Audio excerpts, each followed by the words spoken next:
अच्छा जी, गैसेस में जो है हमने तकरीबन इम्पॉर्टेंट सारे फार्मूलाज देख लिए, सही है, चीज़ें पढ़ ली और इसकी प्रैक्टिस मैं आपको भेज दूँगी, सही क्वेश्चंस। अब हम आते हैं विस्कोसिटी पर, लिक्विड की प्रॉपर्टीज़ पर आते हैं। अभी तक हम गैस पर थे, अब लिक्विड में सबसे पहले प्रॉपर्टी आती है viscosity. What is viscosity? Is the resistance to flow, ठीक है, due to parallel sliding of molecules with each other. जब हम किसी भी लिक्विड की रेजिस्टेंस, फ्लो में रेजिस्टेंस के जो है उसको बहने ना दे, जो ठीक है, जो उसके इंटरमोलिक्यूलर जो फोर्सेस होती हैं वो आपस में ग्लाइडिंग कर रही होती हैं, एक दूसरे के ऊपर फॉल कर रही होती हैं, ग्लाइड करती हैं, ठीक है, स्लाइडिंग कर रही होती हैं। इस वजह से क्या होता है कि रेजिस्टेंस पैदा होती है, लाइक दैट।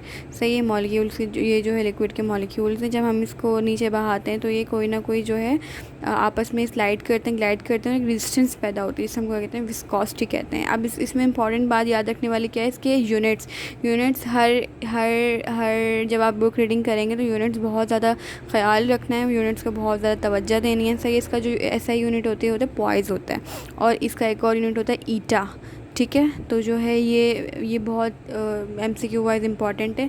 और सेकेंडली के फैक्टर्स याद रखने के, ये इंटरमॉलिक्यूलर फोर्स ऑफ अट्रैक्शन से डायरेक्ट प्रोपोर्शनल होती है। क्या मतलब कि किन फैक्टर्स पर डिपेंड करती है, जितनी ज़्यादा फोर्स ऑफ अट्रैक्शन होगी उतनी ज़्यादा विस्कोसिटी होगी, ठीक है। मॉलिक्यूल्स के दरमियान जितनी फोर्स ऑफ अट्रैक्शन उतनी ज़्यादा विस्कोसिटी। टेम्परेचर से इन्वर्स होती है, हम जितना टेम्परेचर बढ़ाएंगे उतनी कम हो जाएगी। जैसे हनी होता है, उसको हम अगर मेल्ट कर दें तो उसकी विस्कोसिटी कम हो जाती है, उसकी जो डिस्टेंस होती है वो कम हो जाती है और वो ईजिली फ्लो हो जाता है। फिर सेकेंडली आता है डेंसिटी, डायरेक्टली प्रोपोर्शनल करती है, ठीक है। जितनी ज़्यादा डेंसिटी होगी उतनी जो है विस्कोसिटी ज़्यादा होगी, उतना ज़्यादा रेजिस्टेंस होगा।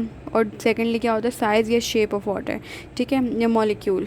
सही, साइज़ और शेप भी बहुत वो करता है कि फॉर एग्जांपल अगर सर्कुलर हमारे पास मॉलिक्यूल्स हैं तो उनकी विस्कोसिटी कम होगी, और अगर ट्रायंगुलर या स्क्वायर शेप में होंगे उनकी विस्कोसिटी ज़्यादा होगी। तो इसकी शेप मैटर करती है, ठीक है। अब बुक में जो है एक चार्ट दिया हुआ होगा, उसमें जो है ये चीज़ याद रखनी है कि इनकी ऑर्डर क्या होती है विस्कोसिटी की।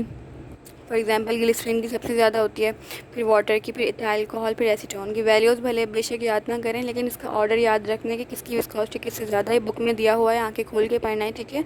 और ये पूछा जाता है ऑप्शंस में, ये सारे ऑप्शन इसी तरह ऑप्शंस आएंगे आगे पीछे करके, तो ये जो है याद होना चाहिए, ठीक है। फिर आते हैं surface tension. What is surface tension? Surface tension वो होती है कि जो है फॉर एग्ज़ाम्पल ये जो है लिक्विड्स के मॉलिक्यूल में, ठीक है, हर मॉलिक्यूल को चारों तरफ से फोर्स बैलेंस कर रही है, राइट लेफ़्ट अपर डाउन, राइट लेफ़्ट अपर डाउन, सारे फोर्सेस को। लेकिन जो इस सरफेस पे जितने भी मॉलिक्यूल्स हैं इनको राइट लेफ़्ट, तो इनकी राइट लेफ़्ट वाली फोर्सेस जो है इनकी बैलेंस है, लेकिन डाउनवर्ड्स इनको जो है मॉलिक्यूल्स अट्रैक्ट कर रहे हैं, लेकिन अपवर्ड इनको अट्रैक्ट करने के लिए कोई मॉलिक्यूल है नहीं। तो क्या होता है, डाउन एक जो है मेनिस्कस बन जाता है, डाउनवर्ड एक फोर्स पुल बन जाता है, क्योंकि जितने मॉलिक्यूल्स हैं एक दूसरे को जो है क्योंकि बहुत तेज़ी से अट्रैक्ट कर रहे होते हैं, तो जितने सरफेस पे मॉलिक्यूल्स होते हैं ना उनकी अपवर्ड फोर्स जो है होती नहीं है, ठीक है, नहीं होती इनकी अपवर्ड फोर्स। तो क्या होता है, एक जो है क्योंकि नीचे वाले जितने मॉलिक्यूल्स इतनी तेज़ी से जो है अट्रैक्ट कर रहे होते हैं उनको, कि एक मेनिस्कस बन जाता है, एक फोर्स बन जाती है, एक पुल बन जाता है। इसको क्या कहते हैं, surface tension. Surface of the liquid downward force balance नहीं करता, बट ये सारी वही चीज़ें मैंने लिखी हुई हैं, ठीक है। और इसके बीच क्या इंपॉर्टेंट है, यूनिट्स इंपॉर्टेंट है, ठीक है। और अगर इसकी जो वैल्यूज़ दी हुई है ना, इसकी भी एक चार्ट बनी हुई होगी, लाइक मैं आपको दिखाती हूँ। इस तरह से इसको जो है याद रखना है। ये वाला जो चार्ट है, मरकरी का सबसे ज़्यादा होगी सरफेस टेंशन, वाटर की उसकी ज़्यादा होगी, फिर बेंजीन, फिर क्लोरोफॉर्म। ये पूरा इसकी जो है ऑर्डर याद रखना है। इसकी वैल्यू बेशक याद ना करें, लेकिन आपको ऑर्डर इसका याद रखना है, सही। अच्छा, इसके फैक्टर्स क्या होते हैं, इंटरमॉलिक्यूलर फोर्स ऑफ अट्रैक्शन, सही। जितनी ज़्यादा फोर्स ऑफ अट्रैक्शन होगी उतनी सरफेस टेंशन होगी, उतनी तेज़ी से मॉलिक्यूल्स अट्रैक्ट करेंगे। फिर आ जाता है टेम्परेचर, जितना टेम्परेचर होगा उतने उससे इन्वर्सली जो है ये प्रोपोर्शनल करती है, इतना टेम्परेचर बढ़ाएंगे सरफेस टेंशन कम हो जाएगी, सही है।